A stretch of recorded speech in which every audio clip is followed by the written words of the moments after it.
पृथ्वी के लोगों, परमेश्वर के लिए जय जयकार करो।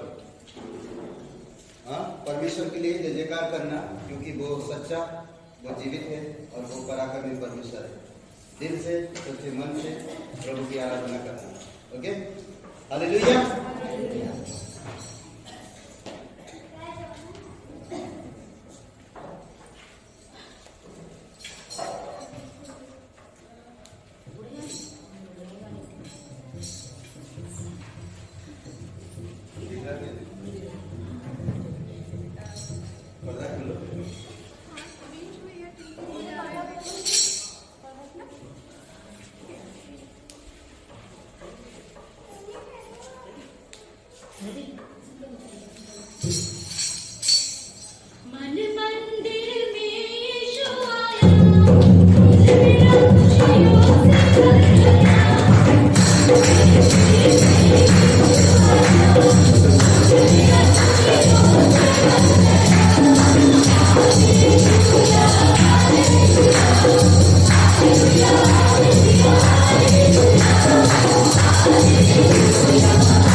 धन्यवाद पिता।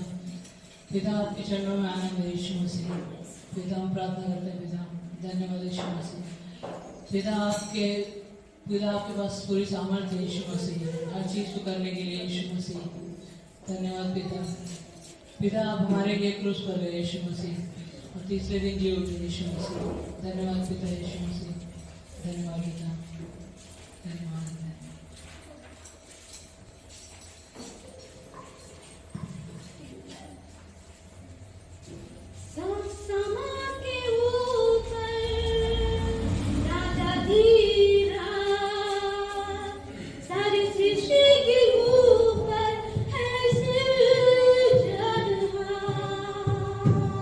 सारे ज्ञान से ऊपर है तेरा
प्रेम आपका अनुग्रह पिता सबसे अलग है यीशु मसीह। हम प्रार्थना करते पिता, आपके जैसा प्रेम कोई नहीं कर सकता यीशु मसीह। धन्यवाद देते हैं पिता, धन्यवाद पिता, आप हमारे लिए स्वर्ग छोड़कर आए यीशु मसीह और हमें बचाया यीशु मसीह। धन्यवाद पिता, प्रार्थना करते हैं यीशु मसीह, आप अभिषेक करिए आपकी सभा को यीशु मसीह, आपके चरणों में रखते हैं पिता। प्रत्येक वचनों से यीशु मसीह जो बातें हो यीशु मसीह, प्रत्येक व्यक्ति के हृदय को छुए यीशु मसीह। आप स्वर्ग से संदेशों में बदलिए यीशु मसीह, आप पवित्र आत्मा के द्वारा बोलिए यीशु मसीह। धन्यवाद देते हैं पिता, धन्यवाद यीशु मसीह के नाम से मांगते हैं।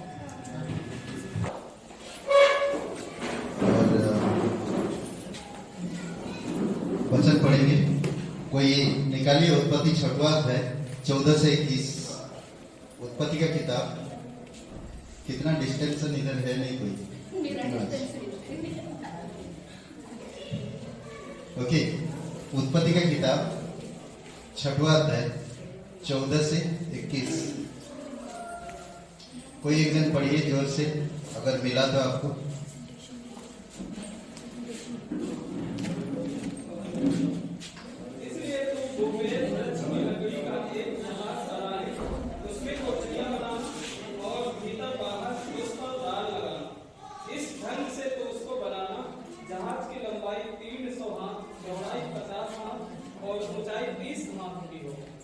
जहाज में एक खिड़की बनाना और उसके एक हाथ ऊपर से उसकी छत बनाना और जहाज की एक ओर एक द्वार रखना और जहाज में पहला दूसरा तीसरा खंड बनाना। और सुन, मैं आप पृथ्वी पर जल प्रलय करके सब प्राणियों को जिनमें जीवन का प्राण है आकाश के नीचे से नष्ट करने पर और सब जो पृथ्वी पर हैं मर जाएंगे। परंतु तेरे संग मैं वाचा बांधता हूँ, इसलिए तू अपने पुत्रों, स्त्री और बहुओं समेत जहाज में प्रवेश करना और सब जीवित प्राणियों में से तू एक एक जाति के 2-2 अर्थात एक एक नर और एक मादा जहाज में ले जाकर अपने साथ जीवित रखना। एक एक जाति के पंछी और एक एक जाति के पशु और एक एक जाति के भूमि पर रेंगने वाले सब में से 2-2 तेरे पास आएंगे कि तू उनको जीवित रखे। और भांति भांति का भोज्य पदार्थ जो खाया जाता है उनको तू लेकर अपने पास इकट्ठा कर रखना, जो तेरे और उनके भोजन के लिए होगा। परमेश्वर की इस आज्ञा के अनुसार नूह ने किया। पिता परमेश्वर, हम धन्यवाद देते हैं, आपकी स्तुति महिमा करते प्रभु। तेरी आत्मा के द्वारा तू अगुवाई कर पिता। प्रभु, हम जानते हैं कि हर एक लोगों से तू प्यार करता है। हमें आपकी समझ की ज़रूरत है, हमें आपकी सलाह की ज़रूरत है और तेरी आत्मा की सामर्थ की हमें ज़रूरत है कि हम आपके वचनों को नहीं समझ सकते। जब तक हम आत्मिक रीति से बढ़ेंगे नहीं, समझेंगे नहीं, तब तक हम नहीं समझ पाएंगे। और तेरी आत्मा ही है प्रभु की हमें सिखाता, तेरे वचनों को हमारे हृदय में, हमारे दिलों में बसने देता और प्रकट करता है और उसकी रहस्य को खुलता है। प्रभु, आज इस वचनों के द्वारा तू हमें नूह के समय में जल प्रलय क्यों लाया, नूह को जहाज बनाने के लिए क्यों कहा और उस जहाज में केवल 8 प्राणी को क्यों बचाया। प्रभु यीशु, और पूरे संसार को तू क्यों नष्ट कर दिया। प्रभु, तेरी स्तुति महिमा करते, आप अगुवाई करो पिता, हम कुछ सीख सके, हम कुछ जान सके। धन्यवाद देते, तेरी स्तुति महिमा करते, यीशु मसीह के नाम से मांगते हैं, आमीन। ओके, आप सभी लोग बैठ सकते हैं। यहाँ पर कोई आ सकते हैं, ओके। और कैसे हैं आप सभी लोग?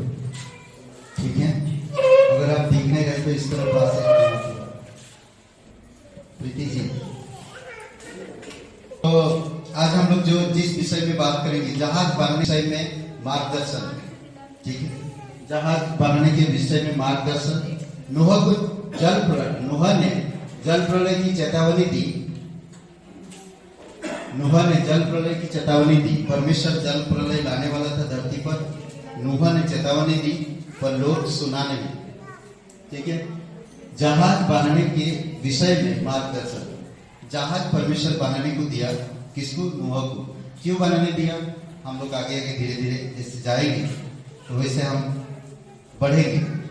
ओके, अगर आप देखेंगे उत्पत्ति का 6वां अध्याय, उत्पत्ति का 6वां अध्याय में कि बहुत से शुरू के जो 11, 12, 13 वचन है, परमेश्वर देखा कि लोगों के बीच में गलत संबंध है, पाप है, बुराई है, नफरत है, लड़ाइयाँ हैं, झगड़े हैं, अश्लील चीजें हैं। देखकर परमेश्वर को दुख हुआ, ये सब चीजों को देखकर, और परमेश्वर ने उसके मन में ये जागरूक हुआ कि मैं इस संसार को और जितने भी यहाँ पर ये लोग सबको मैं नष्ट करना चाहता हूँ। उसके मन में ये प्रश्न आ गया, क्योंकि लोगों की बुराई को देखकर, और परमेश्वर उनको पूरी तरह से नष्ट करना चाहता। तब उसका दया भरा और अनुग्रह की दृष्टि नूह पर पड़ा। नूह एक व्यक्ति ऐसा था जो सच्चा था, उस पीढ़ी में वो धर्मी था, वो परमेश्वर का भय रखता था, और परमेश्वर ने कहा कि मैं नूह को एक जहाज बनाने के लिए गया, और परमेश्वर ने उसको ये जहाज बनाने के लिए गया था। ओके, आज आप और मैं इस पीढ़ी को अगर देखते हैं, ध्यान दीजिए, बहुत सारे पाप आज इस संसार में भरा हुआ है। लोग आज कोई किसी का नहीं सुनता है। आज गलत संगति, गलत रिश्ता, अश्लील चीजें, व्यभिचार, बलात्कार, अन्याय, ये सारी चीजें परमेश्वर खुद देख रहा है। सच्चा इंसान तकलीफ में होता है और दुष्ट इंसान आराम से जीवन जीता है। इसको देखकर आप और मेरा भी सच्चाई हट जाती है। पर सच्चा परमेश्वर आपसे मुझसे प्यार करता है। वो आज कलीसिया दिया, नूह के समय पे जो जहाज था, आज वो कलीसिया है। नूह के समय में 3 प्रकार के विश्वासी थे, आज भी 3 प्रकार के विश्वासी। तो इसलिए आपको मुझे समझना, मैं ये बताना चाहता कि नूह के समय में जो ये नूह जहाज जो बनाया, इसका क्या आत्मिक क्या मतलब होता है, क्यों परमेश्वर ने इसको जहाज बनाने दिया, इसको डिटेल दिया, कितना हाथ का, कितना लंबा, कितने स्टोरी होएगा, मतलब माला कितने माले का होएगा, ये जहाज बनाने के लिए दिया। भाई हमारे बीच में राहुल है, काफी सालों से हम जानते हैं। राहुल, कॉन्ग्रेचुलेशन, शादी हो गई। ओके, वाइफ को भी लेते आइएगा और प्रार्थना करेंगे हम आपके लिए, और याद रखते हैं, ठीक है। और उससे पहले मैं एक ये क्या बोलते हैं, चुटकुला मैं सुनेंगे क्या नहीं? आप हाँ बोलेंगे तो मैं बताऊंगा। तो गप्पू अपने पिताजी से बोलता है, जैसे आप 4G 5G, वैसे आपके बचपन में क्या होता था? तो पिताजी बड़ी विनम्रता से कहते हैं कि बेटा, गुरुजी और पिताजी होते थे, एक थप्पड़ मारते थे, नेटवर्क फुल आ जाता। समझ, उस समय ये था। अभी तो 4G 5G, एनीवे हम लोग 4G में नहीं है। ओके, और एक चीज हमें ध्यान देना, यहाँ गोपेर वृक्ष, लकड़ी का एक जहाज बना दे, नूह को कहता है। गपेर पेड़ का, उसमें कठरियां बनाना और भीतर बाहर उस पर राल लगाना, इस ढंग से उसको बनाना जहाज की लंबाई 300 हाथ, चौड़ाई 50 हाथ, ऊंचाई 30 हाथ की हो। जहाज में एक खिड़की बनाना और उसके एक हाथ ऊपर से उसकी छत बनाना, और जहाज की एक अलग एक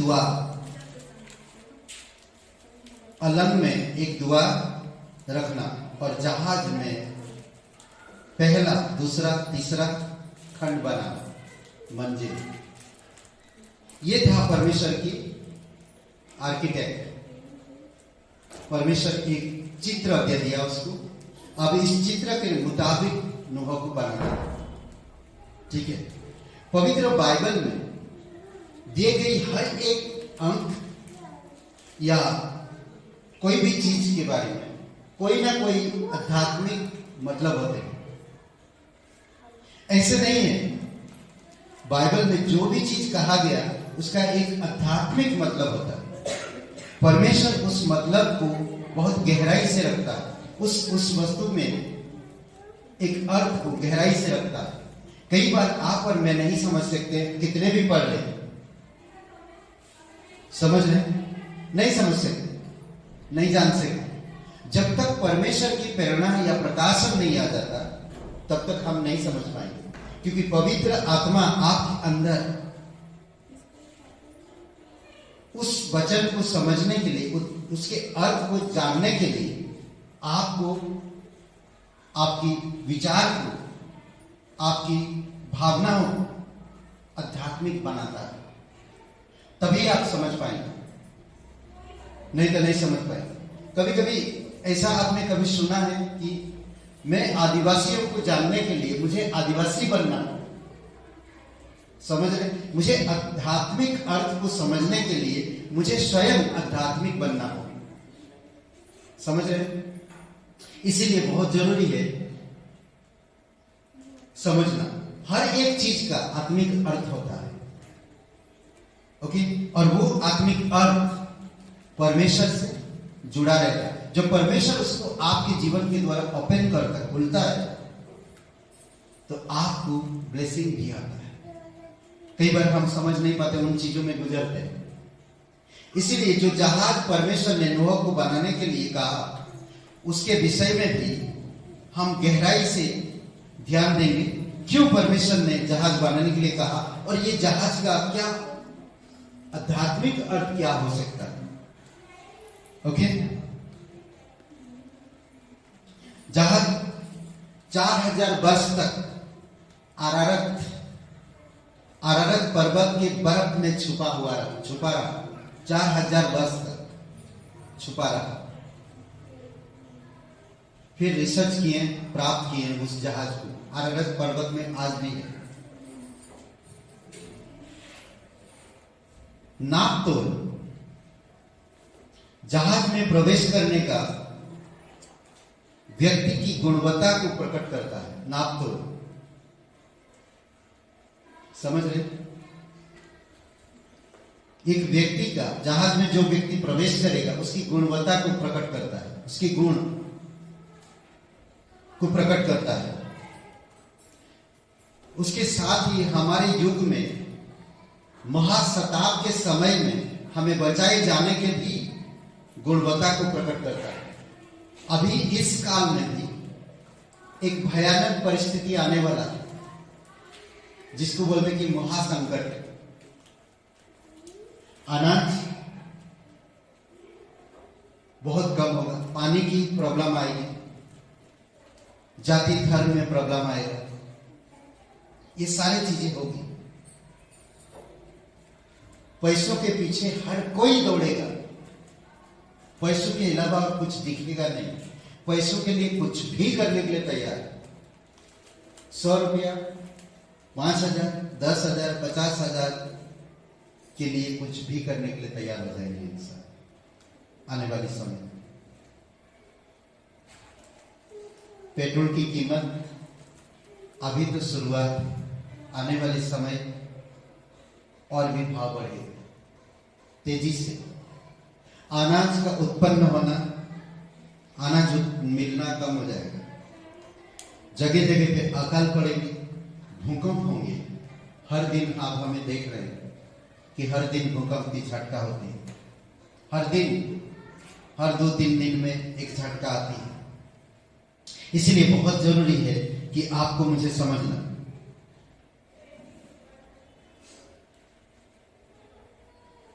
एक चीज ध्यान दीजिए,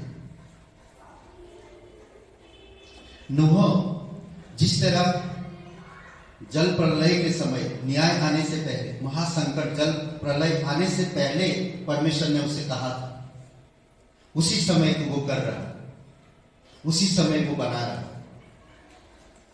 आज ये महासंकट से पहले ये कलीसिया है, आप और मैं इस कलीसिया में बन रहे हैं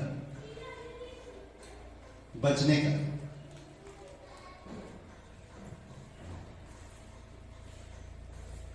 इस नापतोल की अभी अपनी भाषा में कभी भी मत बदलिए, अपनी भाषा में मत जोड़िए ना इस नापतोल को। दैवीय नापतोल का अत्यंत महत्वपूर्ण, हमें दैवीय नापतोल को रखना हमारे दिमाग में, अपनी भाषा में इसको नहीं बदलना। जहाज की लंबाई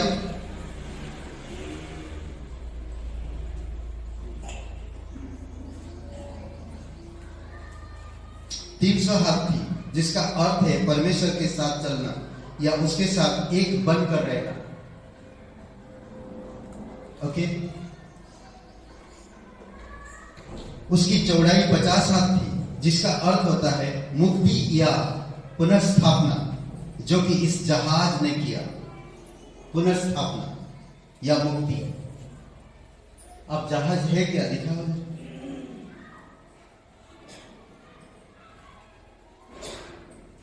ये नोह है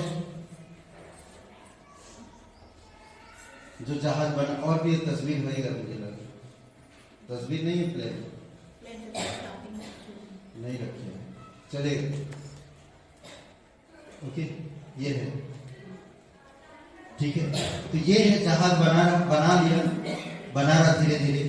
लोग आकर पूछते हैं ये क्या बना रहे हो तुम, जल प्रलय आने वाला, महासंकट आने वाला, और ये बना रहा था नूह, और सभी को बता रहा कि परमेश्वर ने कहा। ये लोग कभी बारिश को नहीं देखा, ये लोग कभी बारिश का एहसास नहीं किया कि कभी बारिश होगा। उस समय ऐसा समय था कि जो कोहरे आते थे और जो तुषार बोलते हैं, शबनम जो होता था, उसी से ही सिंचाई होती थी और उसी से ही खेत सब कुछ ठीक रहता था, बारिश नहीं होता था। समझ रहे? और नूह को बनाने के लिए कहा। आगे बढ़िए, एक एक पॉइंट दिखाइए वो। ओके, उसकी चौड़ाई 50 हाथ की थी, जिसका अर्थ है मुक्ति या पुनरुत्थान, जैसे जो कि इस जहाज में किया। जो उस जहाज के भीतर थे उन्हें उसने जहाज के बाहर पानी के रूप में तो न्याय बरसा रहा था, उसे बचाए। जो जहाज के अंदर थे, पर जो बाहर थे, बारिश हो रहा था पूरी तरह से, और बाहर के लोग, प्राणी, हर कोई नाश कर दिया परमेश्वर। पर नूह के अंदर, जो जहाज के अंदर थी, उनको बचा लिया। उसकी ऊंचाई 30 हाथ थी, जो परमेश्वर की सेवकाई में रहने को प्रकट करता है। उसकी सेवकाई रहने के लिए प्रकट करता है। तो इसलिए बहुत जरूरी है कि आपको मुझे समझना। इस जहाज में केवल 1 हाथ की लंबाई एक खिड़की थी, 1 हाथ की लंबाई एक खिड़की थी, जो हमें अपनी दृष्टि केवल परमेश्वर पर केंद्रित करने के विषय में कहता है। समझ रहे? इस जहाज में 3 मंजिलें थी। इस जहाज में 3 मंजिलें थी।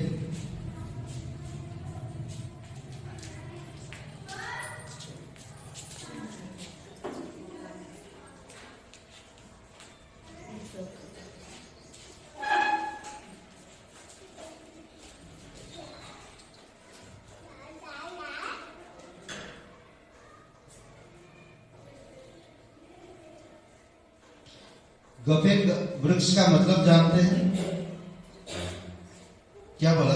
बोला था? अनुग्रह को प्रकट करता है। गपेर जो वृक्ष होता है अनुग्रह को प्रकट करता है। 3 मंजिलें थी, 3 मंजिल। यह प्रेरित पौलुस द्वारा 2 कोरिन्थियों का 12 वचन में प्रकट किया गया 3 स्वर्ग के बारे में। आपने एक ही स्वर्ग जानते हैं, पर 3 स्वर्ग है। समझ रहे हैं? दूसरी बात हम देखते हैं कि यह आत्मिकता के 3 स्तरों को दर्शाते हैं। आत्मिकता जैसे पहला यूहन्ना 2 से 14 में दिया गया है, छोटे बालक, जवान और पिता।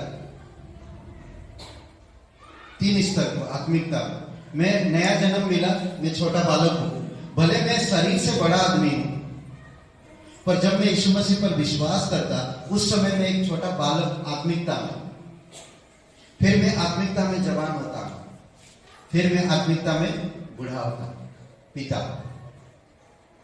जैसे पिता, पुत्र, पवित्र आत्मा। पवित्र बाइबल में अनेक बार 3 शब्द का इस्तेमाल किया गया है। मूसा के तंबू में भी आप देख सकते 3 स्तर है।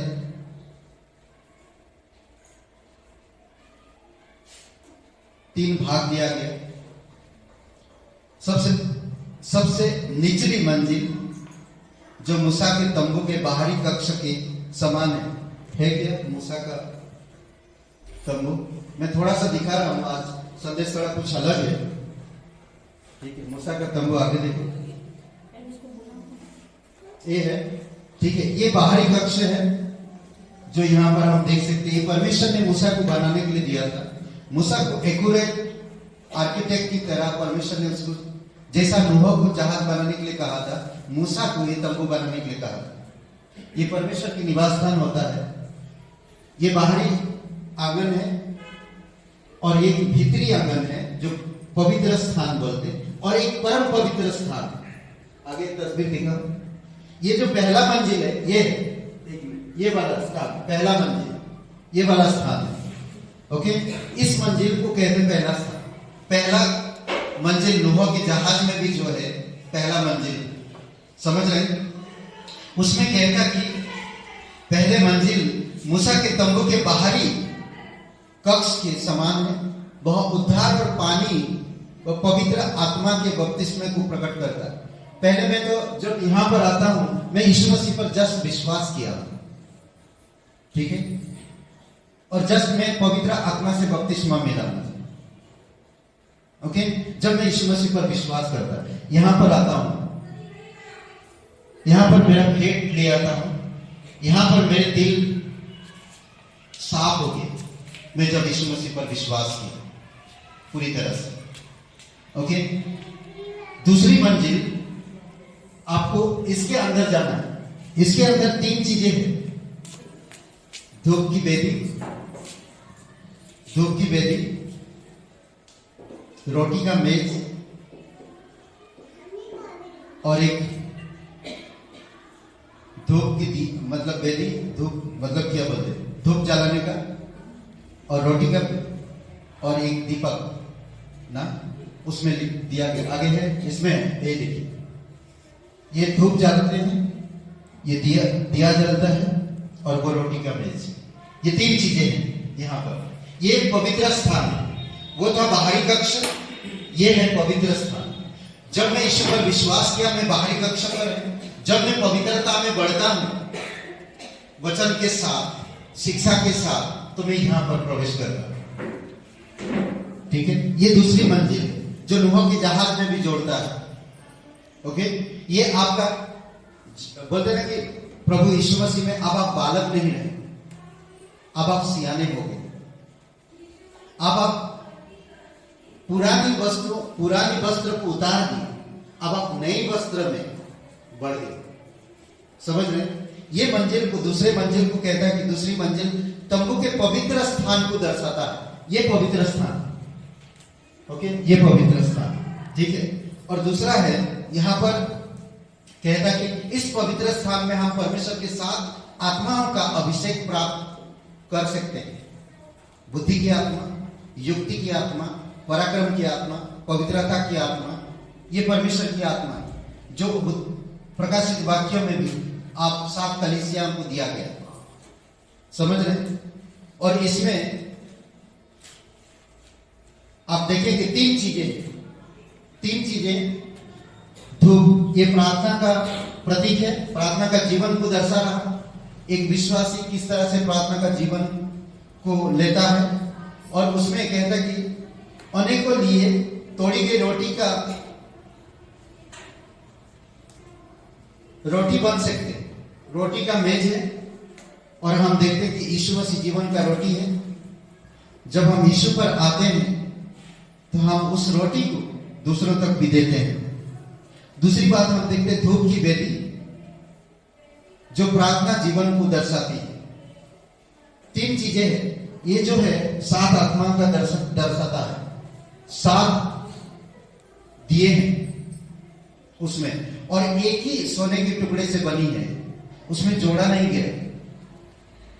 ये जो दीपक है इसको जोड़ा नहीं गया, एक ही सोने के टुकड़े में ही बनाया गया, समझ रहे। दूसरा है कि इसमें 7 दिए हैं, जलते रहता हमेशा। और जो धूप जलाते हैं वो आपका प्रार्थना का जीवन को दर्शाता है।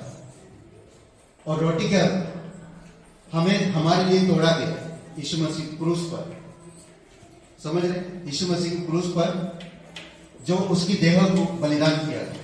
ओके, अब तीसरी मंजिल पे हम लोग चलते हैं। तीसरी मंजिल ये है, ये तीसरी मंजिल के अंदर है, मतलब कि परम पवित्र स्थान के अंदर है। वो वाला पहला दिखाइए, ठीक है। ये है, ये यहां पर कोई प्रवेश नहीं कर सकता, यहां पर पर्दा रहता है, कोई प्रवेश नहीं कर सकता। महायाजक साल में एक बार सिर्फ प्रवेश करेगा। ये तीसरी मंजिल बता रहा है। पहला मंजिल में आप और मैं बाहरी कक्ष में रहते हैं, बाहरी आंगन बोला जाता है उसको भी। और एक परम पवित्र स्थान जो दूसरी मंजिल को दर्शा रहा, तीसरी मंजिल परम पवित्र स्थान को दर्शा रहा। और ये आगे करिए,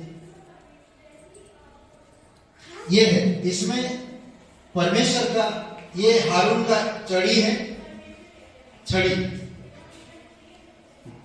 एक लाठी है, और इस लाठी में बादाम के फूल लगे, सूखी हुई लकड़ी में हरा डालियां निकली ना, और उसमें फूल भी लगा, सूखी लकड़ी, और वो रहता वहां पर। और परमेश्वर जो मूसा को दिया था व्यवस्था, उसकी तख्तियां हैं, ये समझ रहे। परमेश्वर वहां पर दिया था और वहां पर रखा हुआ है। ये हमारी दिल कितना भी टूटा हो, परमेश्वर ताजा करता है। और परमेश्वर की वचन व्यवस्था हमारी दिल की पट्टियों पर लिखा जाता है। कहते कि पवित्र स्थान को प्रकट करती है, हमारे हृदय की पट्टियों पर परमेश्वर के नियम लिखे जाने के आशीष को दर्शाती है। ओके, अब वो पॉइंट्स दिखाओ एक एक, नूह की जो जहाज है।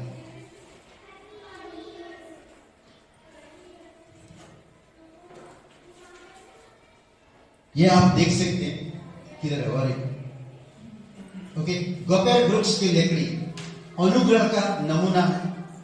ओके, समझ रहे हैं। तो इसीलिए बहुत जरूरी आपको मुझे समझना, नूह को जहाज बनाने के दिया जहाज का उद्धार का माध्यम और न्याय से बचने का मार्ग है। जहाज उद्धार का माध्यम और न्याय से बचने का मार्ग है।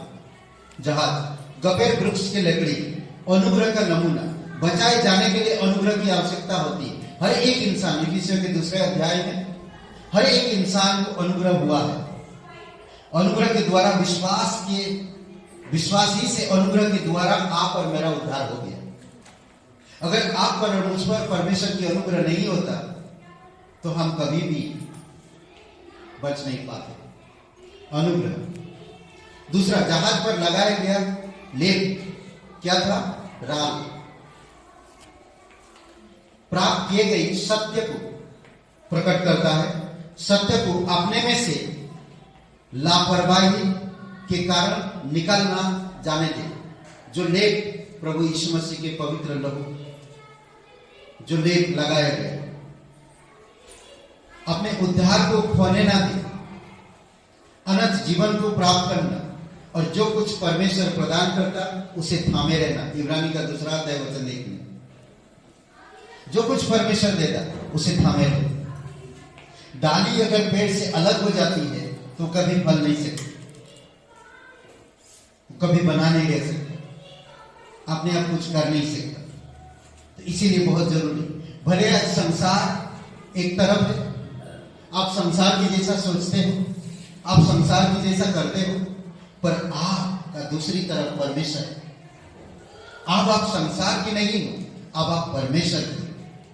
आप पर परमेश्वर की अनुग्रह हुआ है, और ये अनुग्रह आपको परमेश्वर की पवित्रता में, परमेश्वर की गुणवत्ता में, परमेश्वर की सामर्थ्य में आपको अगुवाई करता है। समझ रहे? लंबाई 300 हाथ दिख रहा, लंबाई 300 हाथ, इसका प्रतीक है परमेश्वर के साथ चलने का दर्शन है। 300 हाथ परमेश्वर के साथ चलने का, हमारे जीवन के द्वारा परमेश्वर को प्राप्त होने वाली दैवीय प्रसन्नता। एक व्यक्ति था हनोक, वो परमेश्वर के साथ 300 साल तक चला, फिर वो उठा लिया गया। समझ रहे? उठा लिया गया, परमेश्वर के घर आ गए। मैं कभी, हम लोग पास्टर बोलते, बहुत सुंदर बोलते हैं, तो हमें बहुत हंसी आता है उस समय। वो पास्टर बोलते कि पास्टर काल कई बार सुना है, होना परमेश्वर से इतना प्यार करता था, कभी भी परमेश्वर को नहीं छोड़ना चाहता था। वो परमेश्वर का मित्र था, वो परमेश्वर के साथ वार्तालाप करता था, वो परमेश्वर के साथ जहां कहीं परमेश्वर जाता वो जाता था।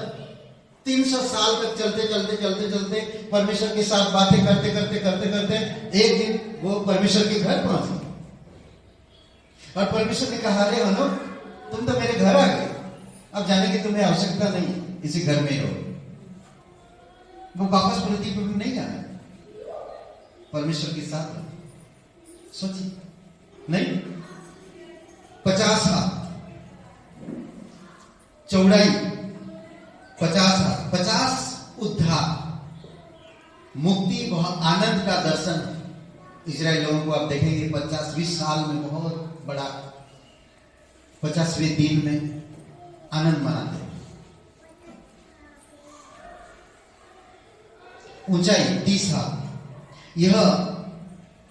यह परमेश्वर की सेवा में बने रहने का दर्शन है। यीशु मसीह किसने साल में सेवा शुरू की? 30 साल की उम्र, 30 साल में यीशु मसीह सेवकाई शुरू की। समझ रहे? ऊपर की एक खिड़की एक दर्शी दृष्टि को दर्शाता है। ये खिड़की जो है एक दर्शी दृष्टि को दर्शाता है। फोकस आपका ना, फोकस आपका केंद्र बिंदु, जीवन के केंद्र, उसको दर्शाता, परमेश्वर पर दृष्टि केंद्रित करने को प्रकट करता है। यशायाह का 52 और वचन 8 में फोकस आपका, लक्ष्य आपका एक फोकस रहे, आपका केंद्रित परमेश्वर रहे। देखो आप सब चीजें चले, आज मैं लाखों रुपया कमा रहा हूं, बट परमेश्वर को भूल गया। क्यों? क्योंकि मेरा फोकस कमाई पर है। कल मैं मर जाऊंगा, कल मैं चला जाऊंगा, तो क्या मैं 1 लाख रुपया यीशु को दूंगा जाके? नौबड़ी, कोई भी नहीं है कि वो इतना दे सकता जाकर, एक भी कुछ नहीं दे सकता। अगर आज आप सब कुछ त्याग दिया, 1 लाख 2 लाख करोड़ों रुपया त्याग कर आप सिर्फ यीशु के पास आया, तो एक चीज दे पाएंगे। क्या चीज जानते? अपने प्राण को बचाना। समझ रहे? यह अद्भुत है। 3 ऊपर एक खिड़की, ओके, 3 मंजिल, 7 पॉइंट में 3 मंजिल, 3 स्तर का प्रतीक है। आत्मिकता के 3 स्तर को भी दर्शाता है। आत्मिकता के 3 स्तर, पहला पत्रस का 2 अध्याय, कितना वचन बोला? 12 से 14। ओके, कोई मार्गदर्शक यंत्र ना होगा। क्या कह रहा? कोई मार्गदर्शक यंत्र ना होगा। परमेश्वर ने स्वयं उनका मार्गदर्शक किया। मेरा कोई मार्गदर्शक है नहीं इस धरती पर, मेरा परमेश्वर है मेरे मार्गदर्शक पर। ये नूह के समय में भी जहाज में कोई पानी भरा तो जहाज हिल रहा, चल रहा, घूम रहा। परमेश्वर को मालूम है कि जब पानी घटेगा, पानी में किधर कहां बहकर जाएगा, ये जहाज कहां पर रहेगा, परमेश्वर को पता है। परमेश्वर मार्गदर्शन कर रहा हो वो जहाज का। और जैसे पानी घटा, अरारत पर्वत के ऊपर उसको टिकाएगा, वो भी परमेश्वर ने किया। समझ रहे? इसके द्वारा यह प्रकट होता है कि परमेश्वर स्वयं हमारे जीवनों को चलाता है। परमेश्वर स्वयं हमारे जीवन को चलाता है। इसीलिए हमें अपना जीवन की अगुवाई के लिए परमेश्वर से यही प्रार्थना करना कि परमेश्वर हमारी अगुवाई करो। समझ रहे? अरारत पर्वत में जाकर रुके। अरारत पर्वत पवित्र को दर्शाता है, पवित्रता को दर्शाता है। हमें अपना जीवन परमेश्वर के हाथों में देना चाहिए। हमें अपना जीवन परमेश्वर के हाथों में देना चाहिए। वह हमें योग्य समय पर, योग्य स्थान पर ले जाएगा। योग्य समय पर, योग्य स्थान पर ले जाएगा।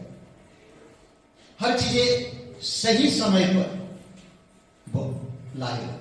कई बार आप और मैं बहुत जल्दबाजी करते हैं, पर परमेश्वर ऐसा नहीं है। अगर आपका जीवन परमेश्वर में समर्पित है, ठीक समय पर ठीक चीजें और ठीक स्थान पर आपको ले जाएगा। सही समय पर सही चीजों को प्रोवाइड करेगा, उससे पहले नहीं। कई बार आप और मैं कर सकते हैं, अभी मिल जाता तो अच्छा होता। अगर अभी मिल जाता, हो सकता आपको प्रॉब्लम हो जाता, पर परमेश्वर अभी इसलिए नहीं दिया कि वो प्रॉब्लम से आप बच सके। परमेश्वर को अच्छी तरह से पता है। समझ रहे? ऐसा है 57 और वचन 13, वचन से 24, 3 और 4, और इब्रानी का 12, 22। समझ रहे हैं? और हमें विश्राम देगा। जब हम अपना जीवन प्रभु को देंगे, तभी हम विश्राम प्राप्त कर पाएंगे। पॉइंट नंबर 10, अनेक कोठरियां। यीशु मसीह ने क्या कहा? यूहन्ना का 14 अध्याय, व्याकुल मत ना, मेरे पिता के घर में बहुत से रहने के स्थान है। यूहन्ना 14, 2-3 वचन। स्वर्ग में अनेक स्तर है। आज आपको यहां पर जैसे आप परमेश्वर के करीब होंगे, इंग्लिश शब्द में एक कहते हैं कि इंटिमेसी, परमेश्वर के करीब जितना आप होंगे उतना आप स्वर्ग के स्तर में, कौन सा स्तर में आएंगे ये परमेश्वर जानता है। 11 पॉइंट, द्वार। ओके, केवल मसीह उद्धार का मार्ग है। केवल मसीह ही उद्धार का मार्ग है। यूहन्ना का 14:9। परमेश्वर ने द्वार बंद कर दिया। परमेश्वर ने द्वार बंद कर दिया। समझ रहे? जब वह द्वार बंद कर देता है तो बहुत देर हो चुकी होती है। यह केवल उद्धार के विषय में ही नहीं, परंतु हमारे जीवन में प्राप्त होने वाली आशीष के विषय में भी। इसलिए परमेश्वर कहता कि क्या कहता? मलाकी का 3 अध्याय वचन 10 में, वो खिड़की खोल दे ऊपर, आप पर अपरंपार आशीष कर रहे, द्वार खोल दे, मेरी आवाज सुनते, वो बाहर आते अंदर जाते, अंदर आते बाहर जाते। कितना अच्छा ना परमेश्वर। आपको याद होगा मत्ती के 25 अध्याय 1 से 11 में, 1 से 12 में, 1 से 11 में, जो भी ये कहानी 5-10 कुमारियों के बारे में नहीं, ये 10 कुमारी परमेश्वर के लोग हैं। ये परमेश्वर के लोग हैं, और उसमें से 5 मूर्ख हो और 5 चतुर हैं। दूल्हा का आने का समय, वो लोग दिया, एक एक उनके पास दिया है, और दिया जलते रहे और वो जागते रहे। परंतु रात हुआ जब 5 लोग सब सो गए अपने अपने दिया बुझाकर, भाई फिर दूल्हा का आने का समय हो गया, ढोल बाजी, तुरियां फूंकी गई, हल्ला ना, तो सब के सब जाग गए और अपने अपने दिए को जला रहे। 5 जो चतुर थे उनका दिया जलने लगा, उनके पास कुप्पी में तेल थी, पर 5 जो मूर्ख थे उनके पास कुप्पी में तेल नहीं था और उनका दिया बुझ गया, वो नहीं जला। फिर जब उनका दिया नहीं जला तो वो 5 चतुर के पास गए जिनका दिया जल रहा था, बोले कि हमें भी कुछ तेल दे दो कि हमारा भी दिया जले। तो उन्होंने कहा भाई नहीं नहीं, आप दुकान में जाओ, आप खरीदो। रात 2 बजे, 2:30 बजे, 1:30 बजे कौन दुकान खोले? दुकान बंद हो। आप बोले अगर हम दे देंगे तुमको तो ना हमें पूरेगा ना तुमको पूरेगा, भला है कि भाई जाकर दुकान से खरीदो। जब वो लोग दुकान खरीदेंगे तब दूल्हा आ गया, जिसका दिया जल रहा, जो जग रहा वो खुलेगा, दूल्हा अंदर आया, द्वार बंद किया। नूह भी सेम, जब जहाज बन गया, जब से शुरुआत किया उसी दिन से वो परमेश्वर का प्रचार कर रहा है, कोई उसके बात पर यकीन नहीं किया। आज के समय में भी ऐसे मसीह लोग हैं जो परमेश्वर के न्याय को या परमेश्वर की महाप्रलय बोलो, महासंकट को हल्का लेते, महत्व नहीं देते, अपने उद्धार पाए हुए जीवन को महत्व नहीं देते।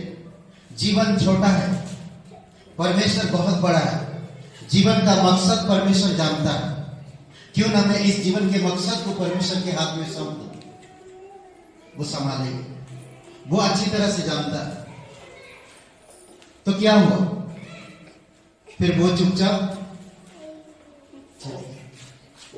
दूल्हा बंद कर दिया। वो लोग आए बाजार में, कहीं मिला नहीं, तो क्या बोलते देखिए, 5 मूर्ख कुंवारियों को विवाह के भोज में प्रवेश करने से रोक दिया गया। मत्ती का 25:10 में वे नर्क तो नहीं गए, परंतु विवाह के भोज में शामिल होने नहीं दिया गया। शामिल भी नहीं हो पाए, नर्क भी नहीं गए, शामिल भी नहीं हो पाए। यह 5 मूर्ख कुंवारी उन विश्वासियों के समान है जो मसीह के 1000 वर्ष के राज्यकाल उनके साथ राज्य नहीं कर पाएंगे, जो महत्व नहीं देते परमेश्वर, जो अपनी कुप्पी में दिया नहीं भरते। वो वचन सुनते हैं पर वचनों के अनुसार व्यवहार नहीं करते। वो वचन सुनते हैं, अपनी चरित्र को उस तरह नहीं डालते। वो वचन सुनते हैं पर अपने जीवन को वैसे जीने के लिए प्रयास नहीं करते। समझ लें, इसलिए बहुत जरूरी है कि हमें समझ लें। 3 प्रकार के हम देखते, 3 प्रकार के ये थे, विश्वासी थे। मैं एक बातें बताना चाहता हूं, ठीक है। 3 प्रकार के विश्वासी थे वहां पर। प्रकाशित वाक्य में 12 अध्याय में नूह के दिनों में 3 प्रकार के विश्वासी थे। हमारे युग में भी इस प्रकार के विश्वासी होंगे, जहां एक प्रकार जो शताब्द से पहले होगा, यह कलीसिया में चुने हुए लोग होंगे जो शताब्द के समय बचाए गए और फिर बची हुई संतान। जिस तरह बाहरी कक्ष में अनेक विश्वासी होते हैं जो संतान का सामना करें, हो ना, जल प्रलय से पहले उठा लिया गया। नूह और उसका परिवार जल प्रलय के प्रलय से बचाए गए थे। दूसरा है अन्य विश्वासी, पापमय अवस्था में रहने वाले विश्वासी जो जल प्रलय में बह गए परंतु कुछ बचाए भी गए। ये आप पहला पत्रस का 3 अध्याय 19-20 वचन में भी देख सकते। ये अविश्वासी की बात नहीं हो रही है, यहां पर सारे के सारे विश्वासी के बारे में बात हो रही है। समझ रहे? यहां कभी अविश्वासी को माइंड में मत रखो, ठीक है? तो कई बार हम लोग नहीं समझ पाते मैं विश्वासी कौन सा प्रकार है। ये 3 प्रकार में से कौन सा प्रकार का विश्वासी है? एक विश्वासी विश्वास तो करता है परंतु संसार में ज्यादा रहता है, सांसारिक है, पर ये जब स्वर्ग में जाएगा तो स्वर्ग की 1000 वर्ष के राज्य में राज नहीं कर पाएगा। एक होता है सुनता तो है पर वैसे काम नहीं करता, तो उसके काम जल जाते हैं पर वो जलते जलते बच जाते हैं या बच जाता है। समझ रहे? तो इसीलिए बहुत जरूरी है आपको मुझे समझना मैं किस प्रकार का विश्वासी हूं। और एक है 22 वचन में उत्पत्ति का 6वां अध्याय, नूह का विश्वास वह आज्ञाकारिता, जैसा परमेश्वर ने कहा था उससे वैसा उसने किया। समझ रहे? परमेश्वर की इस आज्ञा के अनुसार नूह ने किया। नूह पूर्ण रीति से आज्ञाकारी था। परमेश्वर ने उसे जो कुछ भी बताया उस पर विश्वास करने के लिए उसे अपने भीतर विश्वास की आवश्यकता थी और वो विश्वास की। नूह के समय में कोई भी विश्वास नहीं कर रहा। जो वो जहाज बना रहा, लोग मजाक कर रहे थे, लोग ठट्ठा कर रहे थे, लोग विरोध कर रहे थे। नूह क्या मजाक एंजॉय करने का, एंटरटेनमेंट के समय पर तू जहाज बना रहा है। ए कमान यार, आओ दारू पीने आज, आओ इधर आज जाते हैं, आओ वहां। हे नूह क्या बोरिंग पार्टी कर रही हो तुम ना, क्या कर रहे हो नूह? आज भी आप जब कलीसिया में आते हो, जब आप यीशु पर विश्वास करते हो, बहुत सारे लोग ऐसा बोलते हैं, कहां जा रहे बोरिंग, बर्बाद करते हैं टाइम आपका। लोग बोलेंगे आप, हे कमान आप डरो मत, परमेश्वर आपसे प्यार करता है, परमेश्वर आपको बचा रहा है, आपकी जीवन, आपके परिवार, आपकी घराने बच रहे हैं। आप यहां पर आकर कोई नुकसान नहीं करते, आप यहां पर आकर किसी समय बर्बाद नहीं करते, आप यहां पर आकर परमेश्वर की वचन जो सुनते हो, कोई आप टाइम पास नहीं करते। ये परमेश्वर की अनुग्रह है, परमेश्वर ने आपको चुना है और यही समय आपको एक दिन परमेश्वर के सामने ब्लेसिंग लाएगी, आशीष लाएगी, आपके घर परिवार में शांति, प्रेम और आपके जीवन में खुशी लाएगी। इसलिए बहुत जरूरी है कि आपको मुझे समझ रहे? चेतावनी मत्ती का 24 आने वाली भयानक महासताप के बारे, महाकलेश के बारे में बात करता है। किस तरह से भूकंप होगा, किस तरह से अकाल पड़ेंगे, किस तरह से महामारी आएंगे, किस तरह से लोग मारे जाएंगे, अलग अलग जगह पे बीमारियां बढ़ेगा, लोग डरेंगे, जात धर्म बढ़ेगा, लोग जात धर्म के कारण एक दूसरे को खून करेंगे, सौंपेंगे बड़े बड़े सभाओं में। ये सारी चीजें, ज्ञान बढ़ेगा तेजी से, छोटे छोटे बच्चे माँ बाप की बातें या बड़ों को आदर नहीं करेंगे, मान सम्मान आदर मान चीज खत्म हो जाएगी। ये सब चीजें होगा आने वाली समय में। इसीलिए आपको मुझे वो चतुर्दश कुमारी की तरह उसमें तोड़ों का दृष्टांत भी दिया है 24-25 अध्याय में मत्ती के। नूह के समय में भी नूह को जहाज बनाने के लिए परमेश्वर ने कहा, पर लोग ठट्ठा करने लगे उसके साथ। लोग कहे नूह क्या तुम्हारा लाइफ क्यों बर्बाद कर रहे हो? आज भी लोग आएंगे कहेंगे कि आपके पास कलीसिया जाते हैं, चर्च में जाते हैं, ईसाई बन गया, ये आप लोगों को कहेंगे तुम लोग क्या ढोंगी लोगों के पास जाते हो? नहीं, परमेश्वर आपसे प्यार करता है, परमेश्वर आपके जीवन को जानता है। लोग आपको ताने मारेंगे, उस ताने पर निराश मत हुए, परमेश्वर सच्चा है, आपको देखता है। वो आपको नहीं, यीशु को मानते हैं। वो आपको नहीं, परमेश्वर को कहते हैं। इसलिए आप भयभीत मत हो। समझ बहुत जरूरी है। ओके, आइए हम लोग प्रार्थना करते हैं।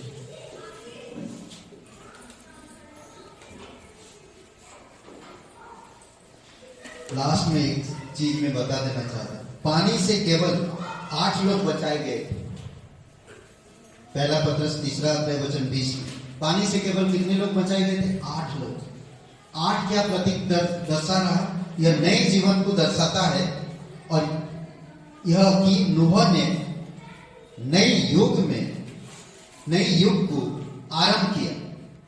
वह एक युग से दूसरे युग में गया। कई सारे आज विश्वासी भाई बहन जो यीशु मसीह पर विश्वास करते हैं, जब यीशु बादलों पर आएंगे, ये पुरानी पीढ़ी से एक नई पीढ़ी में आपका एंट्री हो जाएगा। यीशु मसीह कहता है कि पुनरुत्थान और जीवन मैं ही हूं।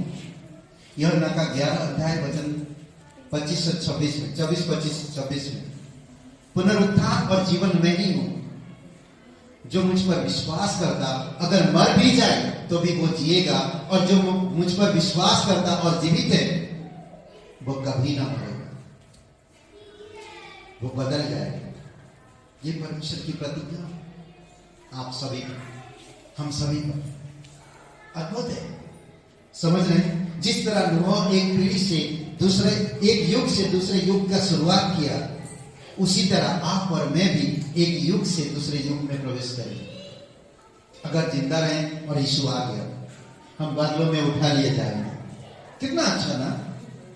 मैं ऐसा खड़ा हूं, यीशु अगर बादलों पे आ गया तो मैं यहां से गायब हो जाऊंगा, मेरे कपड़े यहीं रह जाएंगे। सोचिए,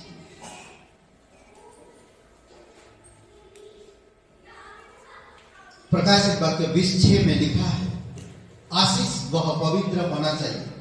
क्या हम इस प्रकार के व्यक्ति बन सकते हैं? वचन हमें साफ कर रहा है, कलीसिया में सीख रहे हैं। आप बन रहे हो, कलीसिया में आकर बाइबल स्कूल में बन रहे, संगति जब करते हम बन रहे, जहाज बन रहा, अनुग्रह हमारे अंदर काम कर रहा है ना? कितना अच्छा है। आइए प्रार्थना करते हैं। पवित्र परमेश्वर, हम धन्यवाद देते हैं, आपकी स्तुति महिमा करते। सबकी आंखें बंद है, सबकी सर झुकी हुई है। कोई भाई बहन है यहाँ पर, आप पहले कभी यीशु मसीह पर विश्वास नहीं किए। यीशु मसीह हमारे अधर्म पापों के लिए, पापों के दंड से बचाने के लिए अपने आप को सूली पर, क्रूस पर बलिदान कर दिया, कब्र में गया, तीसरे दिन जी उठा। जो कोई भी इस बलिदान पर, गाड़े जाने पर, जी उठने पर विश्वास करता है, अपनी पापों को मान लेता है, तो यीशु उन्हें क्षमा कर देता है। अगर आप विश्वास करना चाहते हैं तो मेरे साथ प्रार्थना को करिए। कहिए, हे यीशु, मैं जानता हूं मैं एक पापी इंसान, मैं खुद को नहीं बचा सकता। मैं धन्यवाद करता हूं तो मेरे पापों के लिए क्रूस पर जीवन दिया, कब्र में गया, तीसरे दिन जी उठा। हे यीशु, मैं तन मन तेरे बलिदान पर, तेरे गाड़े जाने पर, तेरे जी उठने पर मैं विश्वास करता हूं, मुझे क्षमा कर दीजिए। सबकी आंखें बंद है, सबकी सर झुकी हुई। कोई भी पहली बार ये प्रार्थना की, कृपया अपने हाथ ऊपर कर सकते हैं। कोई पहली बार किए हैं तो अपने हाथ ऊपर कर सकते। क्षण भर के लिए धन्यवाद देते प्रभु यीशु, इन हाथों के लिए तेरी स्तुति महिमा करते। सच्चे दिल से जो विश्वास की, परमेश्वर आपसे प्यार करते हैं, आपके जीवन को जानते हैं और आपके व्यक्तिगत रूप से वो आपके जीवन में काम करेंगे। आज आप कभी भी यीशु मसीह के नाम पर जब आप विश्वास किए, आप कभी भी नरक या परमेश्वर से अलग नहीं हुए, बल्कि परमेश्वर के साथ हमेशा रहेंगे। धन्यवाद देते पिता, प्रत्येक भाई बहनों के जीवन आप अभिषेक करो और आप अगुवाई करो। लेखराज पिता, हम प्रार्थना करते हैं, आप उसको स्पर्श करो, उसे शक्ति दो, उसको जो भी दिक्कत शरीर में, प्रभु यीशु आप उसको स्पर्श करना और चंगाई देना। रेखा, उसके शरीर में खून नहीं बनता है प्रभु, कारण क्या, वजह क्या नहीं पता, डॉक्टर भी समझ नहीं पाते, यीशु तेरे नाम से प्रार्थना करते हैं कि आप इसको शक्ति सामर्थ जीवित और पराक्रमी परमेश्वर पिता हम सहायता के लिए प्रार्थना करते हैं प्रभु यीशु मन हृदय और उनके जीवन को प्रभु हम प्रार्थना करते हैं उन सब नौजवानों के लिए मन को स्थिर करो पिता प्रभु आप उनकी मन को आशाउट करो मन को बदलो पिता धन्यवाद देते प्रभु यीशु कई सारे पत्नियां हैं उनकी पति के लिए हम प्रार्थना करते हैं उनकी मन हृदय को बदलो प्रभु यीशु मसीह एक अच्छे स्वभाव एक अच्छे चरित्र में अगुवाई करो कुछ लोगों की संतान की जरूरत है प्रभु यीशु प्रार्थना करते हैं उन स्त्रियों को उन कपल्स को पिता आप उन पर खुशी और आपकी कृपा दृष्टि रखो प्रभु यीशु धन्यवाद देते कई सारे लोगों की कोर्ट केस चल रहा प्रभु यीशु प्रार्थना करते हैं कि जल्द से जल्द फैसला होने में आप मदद कीजिए ओ पिता केवल तू ही कर सकता है पिता हम प्रार्थना करते कई सारे लोग बीमार हैं कमजोर में प्रभु यीशु आप उनको स्पर्श करो और शक्ति दो और सामर्थ दयालु और कृपालु परमेश्वर तेरी स्तुति महिमा करते हैं अभिषेक करो इस समय को प्रत्येक भाई बहनों को अगुवाई करो यीशु मसीह के नाम से मांगते हैं आमीन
जोरदार एक ताली बजाइए।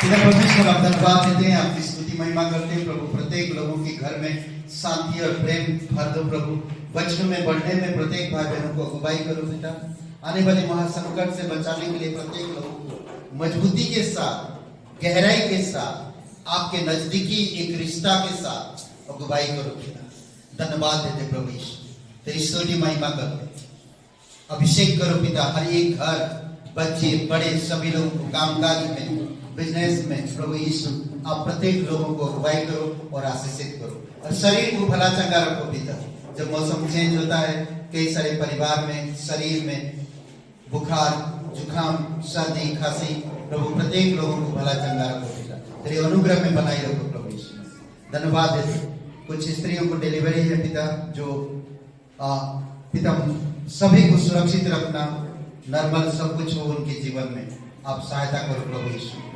दयालु और कृपालु परमेश्वर, धन्यवाद देते। प्रत्येक लोग जो अलग अलग जगह से आते हैं प्रभु, आप उन्हें अगुवाई करो, धन्यवाद देते।